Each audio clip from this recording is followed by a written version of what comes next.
Terima kasih Anda masih menyaksikan Kompas Petang. Terpidana mati kasus penyelundupan 2,6 kg heroin, Mary Jane Veloso merespons rencana pemindahannya dari Indonesia ke Filipina.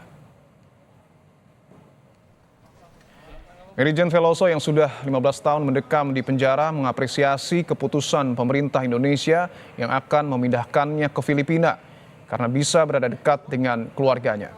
Melalui Kalapas Perempuan kelas 2B Yogyakarta, Evi Loliansi, Mary Jane juga menyampaikan terima kasih kepada Presiden Filipina dan Indonesia. Rencananya di minggu depan itu ada Natal bersama dari luar.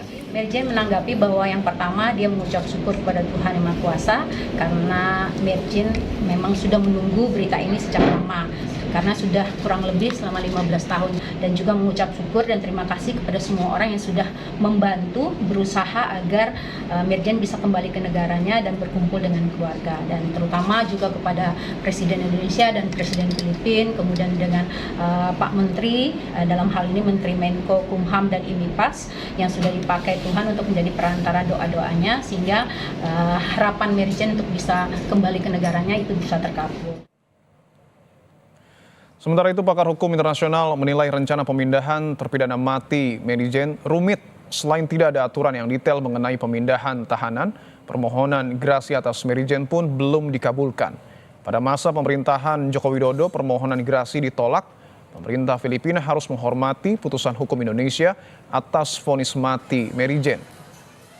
Hikmahanto khawatir kedaulatan hukum Indonesia akan terganggu dan jangan sampai ada permintaan serupa dari negara lain dan berpotensi mengusik kedaulatan hukum. Apakah Filipina sebagai sebuah negara yang sudah menghapuskan hukuman mati bisa menjalankan atau menghormati dalam konteks menjalankan putusan hukuman mati itu di Filipina? Tentu mengirim kembali Mary Jane ke Filipina atas dasar kesepakatan yang dibuat oleh Presiden Prabowo dengan Presiden Marcos itu merupakan hal yang sah-sah saja.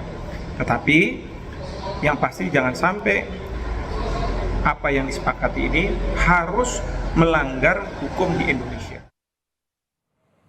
Menko Bidang Hukum, HAM, Imigrasi, dan Pemasyarakatan Yusril Iza Mahendra bilang pemindahan terpidana mati Mary Jane dilandasi persyaratan bahwa pemerintah Filipina harus mengakui putusan yang dibuat di Indonesia dan saat dipindah Filipina wajib melaksanakan sisa hukuman narapidana. Yusril juga menyampaikan selain Filipina ada sejumlah negara yang meminta pemindahan narapidana. Atas kebijakan ini, Yusril bilang hal serupa juga dapat dilakukan untuk WNI yang menjadi tahanan di luar negeri. Dikembalikan ke Filipina adalah kewenangan dari Presiden Marcos untuk memberikan grasi. Misalnya akan diberi grasi seumur hidup, ya. Maka dia akan menjalani pidana seumur hidup di Filipina berdasarkan putusan pengadilan Indonesia. Kalau nanti ada narapidana warga negara Indonesia yang dijatuhi pidana oleh pemerintah negara yang bersangkutan, dalam hal ini Filipina, Australia ataupun Perancis, nah kita juga dapat meminta dan mereka juga harus menyetujui kalau sekiranya kita meminta narapidana kita itu dikembalikan ke Indonesia.